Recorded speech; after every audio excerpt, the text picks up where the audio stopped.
Bwana Yesu asifiwe. Sehemu hii tunaendelea pia kujifunza pale tulipoishia sehemu iliyotangulia kuhusiana na kuugua katika roho.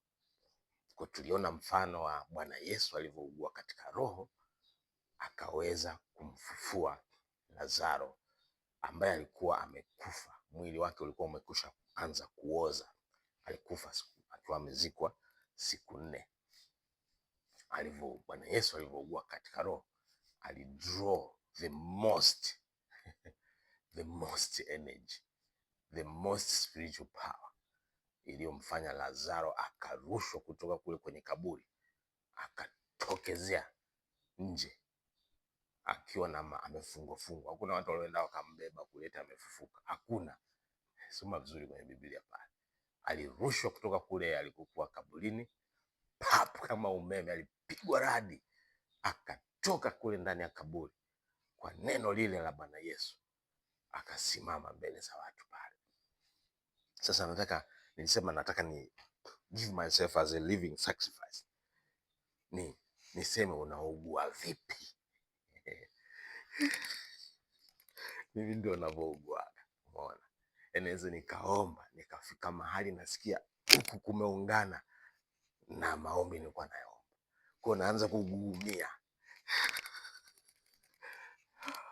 Yaani hivi kuna watu navyoongea hivi wana relate na mambo ambayo wanayapata katika mwili. Kwa hapa najaribu kuongelea mtu, labda unaangalia kuna kitu ulikuwa unakihitaji sana, yaani hukipati. Yaani haukuwahi hata kuimagine kwamba utakuja kukipata, mara umekipata. Ile shangilia yako inakuwaje? Ndio pale watu wanalia na wengine wao wanazimia, kwa sababu ile sio hali ya kawaida ya mwili.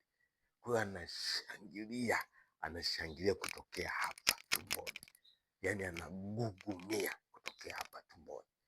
Kwa sasa unapokuwa unaomba, sasa unaomba kwa habari fulani ni ngumu, kuna mazingira magumu sana yanatokea, kuna magonjwa ambayo yapo yanazunguka, yapo katika anga. Usipotamka neno magonjwa yale, maana watabiri wanasemaga bwana, sasa hivi kutakuwa ni dalili, kutakuwa na magonjwa fulani yatakuja katika jamii, ukanyamaza kimya, lazima atakupata. Lakini ukisimama ukaugua katika roho kwamba no, sitaki, hairuhusiwi haya magonjwa kuja, au kuna situation inatokea kwenye jamii inayokuzunguka, you have a part to play to eliminate your situation za mwilini, za watu wa mwilini haziwezi kukushinda wewe mtu wa rohoni, na huwezi kuzishinda kwa jinsi ya mwili. Yaani huwezi kuzishinda kwa kugombeza watu kimwili au kwa kushauri watu kimwili, unazishinda kwa kupambana katika roho. Ikibidi nenda kwenye the highest level of intercession, uugue sana. Ukiweza kuugua kila siku kwa wiki nzima, utasikia kama hizo situations zitaendelea kuwepo kwa kawaida. Yaani kushaugua, na inatokea mara chache, ile intercession inatokea mara chache. Yaani nimesema ugue kila siku kwa wiki nzima, it's not normal. Mara nyingi mtu anaugua katika roho, anaugua labda siku moja, yaani inatokea, yaani kitu yaani Roho Mtakatifu ana intercede pamoja na wewe ndani yako kwa nguvu sana, anakubeba. Maana na hapa anasema unaugua, unaomba kwa bila maneno ya kutamka, yaani hautamki maneno. Ngoja nikuonyesha hapo, naitafuta simu yangu sioni, nitafute Biblia yangu. Haleluya. Nitakusomea Warumi sura ya 8 pale. Kuna mahali inatuonyesha kwamba Roho naye anaomba kwa kuugua kusikoweza kutamkwa, maana sisi hatujui itupasavyo kuomba. Ngoja nikusomea hapo Warumi sura ya 8. mstari wa 26 anasema, kadhalika Roho naye hutusaidia udhaifu wetu, kwa maana hatujui kuomba jinsi tupasavyo, lakini Roho mwenyewe hutuombea kwa kuugua kusikoweza kutamkwa. Sasa tuiweke vizuri, Roho anakuombea, yeye hana udhaifu wowote, hana kabisa udhaifu. Kwa hiyo anayeomba kwa kuugua kusikoweza kutamkwa ni nani? Ni mtu, lakini anasaidiwa na Roho Mtakatifu. Kwa hiyo Roho anakusaidia wewe kuomba kwa kuugua kusikoweza kutamkwa. Roho haombi, maana Roho ni Mungu mwenyewe. Kwa hiyo amuombe nani sasa? Kwa hiyo anayeomba ni mtu. Huyu mtu anaomba kwa kuugua kusikoweza kutamkwa, ni mtu. Umeona eh? Kwa hapa nimejitahidi kuelezea unaugua vipi katika roho. Unaugua katika roho pale umefika mahali ambapo hakuna, yani amesema anatusaidia udhaifu wetu, kwa sababu ya udhaifu, yani umefika mahali ambapo hakuna solution, huna majibu ya kimwili, na katika kuugua huku unaweza hata ukatoa na machozi. Ushaona mtu ni machozi tu yanabubujika, jieleze hawezi kueleza, akitaka kufungua mdomo hawezi kuongea, amekutwa labda na shida kubwa, mambo ambayo si ya kawaida yametokea. Kwa hiyo hawezi kucommunicate na wanadamu kibinadamu, inabidi a transition kwenda kwenye roho tu. Roho ana take over sasa katika mwili wa huyu mtu, halafu mambo yote mengine sasa yanakuwa ni hesabu tu. Yani watu wengine ambao nimesikia uzoefu wao wa kuugua katika roho, labda alikuwa anapangilia kufanya jambo fulani. Nikupe kama mfano kadogo kama nitokea. Nimefanya kazi fulani ambayo nilitakiwa kulipwa. Wiki kama 2 zimepita. Kwa nilivyomaliza kazi Ijumaa ile iliyopita, jamaa akaambia, bwana, tunakulipa, tunakuwekea hela yako kwenye namba yako ya M-Pesa, sasa hivi utapata hela. Kwa nimekaa Ijumaa hamna hela. Jumamosi, kwa sababu ilikuwa ni siku sio siku ya kazi, nikasema niache. Jumamosi, Jumapili, Jumatatu nikamwandikia, bwana, muamala haujasoma. Basi akachangamka akasema tumetuma tena, haijaingia. Jumanne haijaingia, Jumatano haijaingia. Namkumbusha vipi? Anashangaa, haijaingia.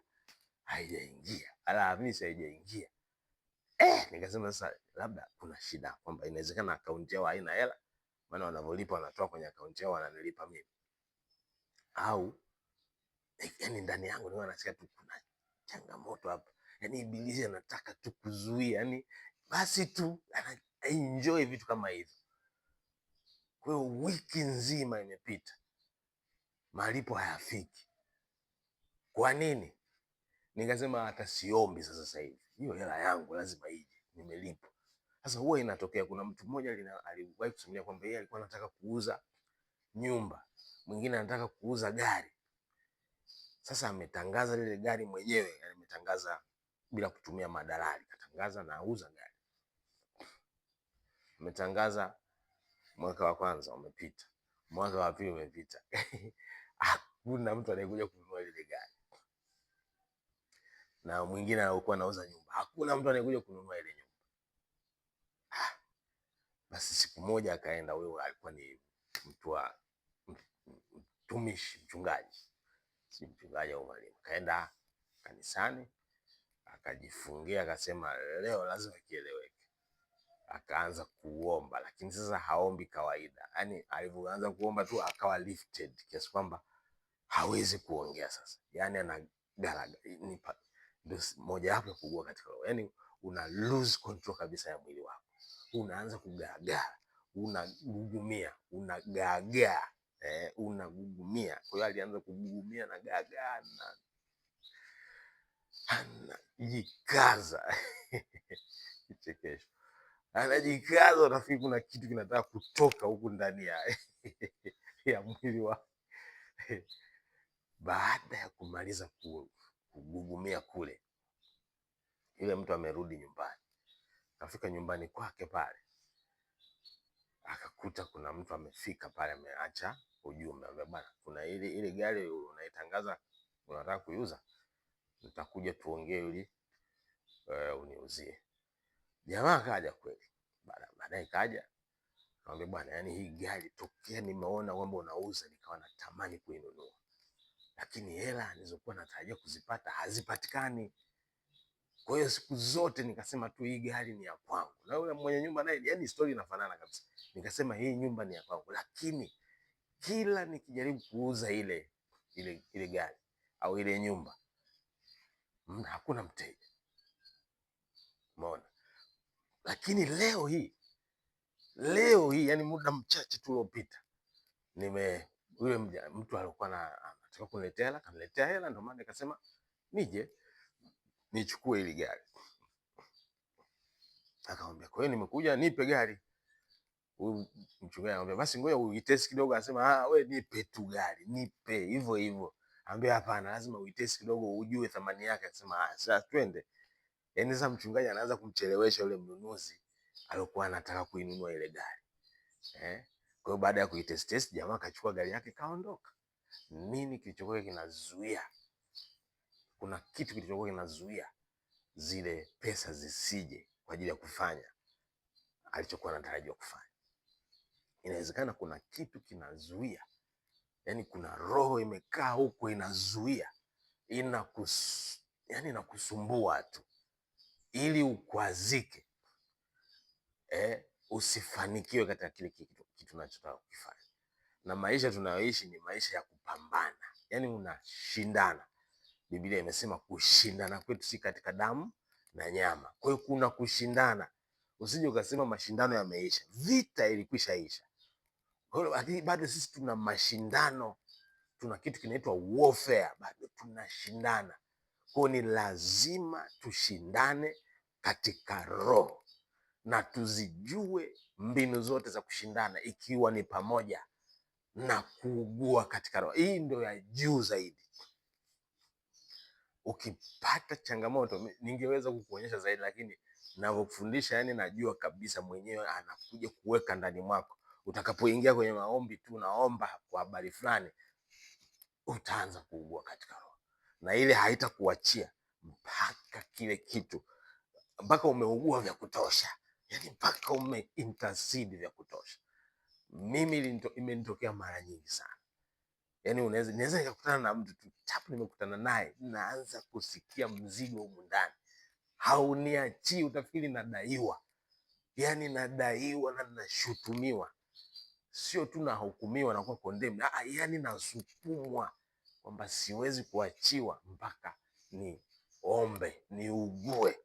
Naweza nikaanza kunena kwa lugha mpya, lakini kile ninachokinena nika move kutoka katika level ya kunena sasa kwenda kwenye level ya kutokunena neno lolote. Sasa nagugumia tu. Mtu akiniona hapa anasema, huyu jamaa kweli amechanganyikiwa. Kwa hiyo anafanya nini sasa?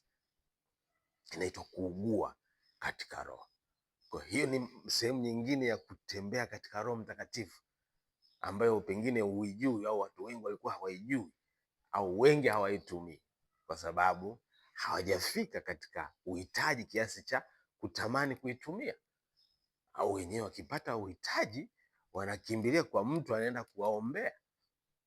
Mambo haya ya rohoni au kutembea katika roho au kuenenda katika roho kuna kuhitaji sasa wewe mwenyewe uchukue hatua. Hatua hii ya kuugua katika roho itakufunulia zaidi, itakupa ufunuo zaidi kwamba Mungu anataka sana ushinde, hata adui anapokuwa amewekeza kwa kiasi gani kujaribu kukuzuia usishinde. Mungu anataka sana ushinde. Mungu akubariki sana.